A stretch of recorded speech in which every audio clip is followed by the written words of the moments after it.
Белый пушистый снег покрыл поляну. Довольно приличные сугробы.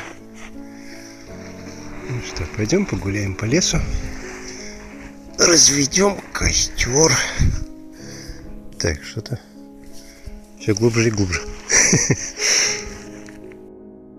По дороге насобирал сухих веток. Теперь надо расчистить снег, чтобы огонь не оказался сразу в снегу. Нашел выброшенную елочку, и ее я под низ и постелю, чтобы костер был не на самом снегу.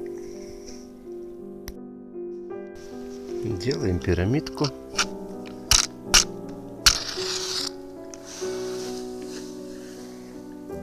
И поджигаем.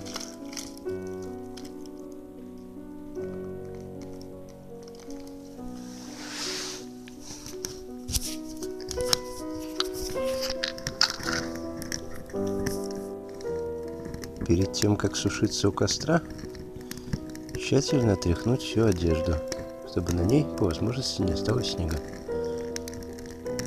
Иначе все это растает и превратится в воду. А просушиться на морозе будет уже сложнее.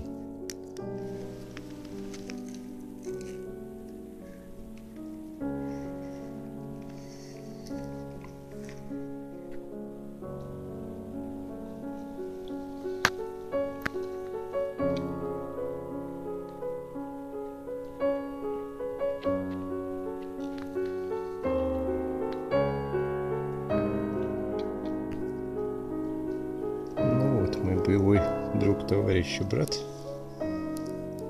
Очень удобный в походах.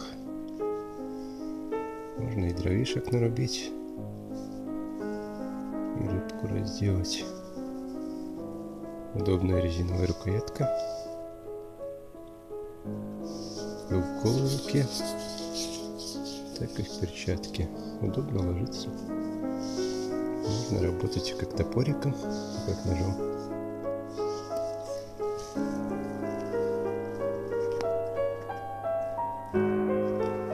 Без ножа в лесу никак.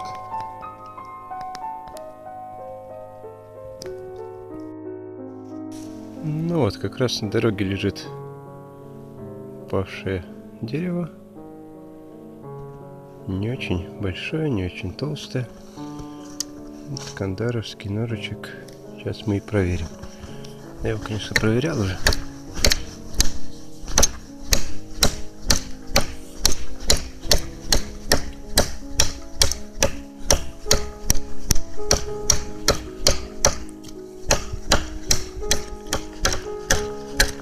Немножко уже руки замерзли,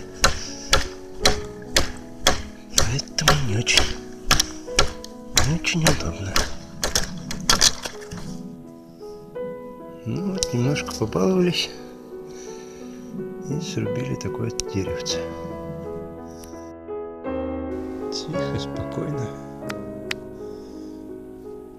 Ничего не видно, правда. Никаких зверушек сегодня не нашел. Вот так вот гуляем по лесу.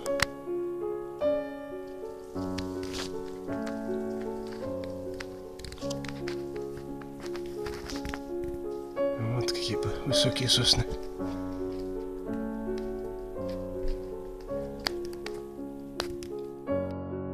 Следов на самом деле очень много.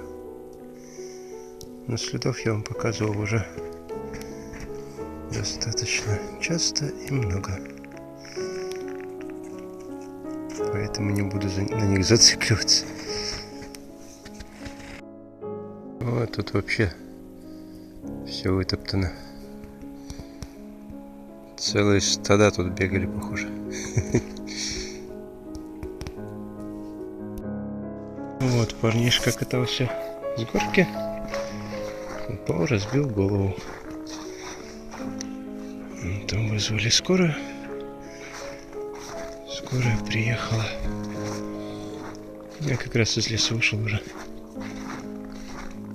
Уже лежал какое-то время. В общем, увезли.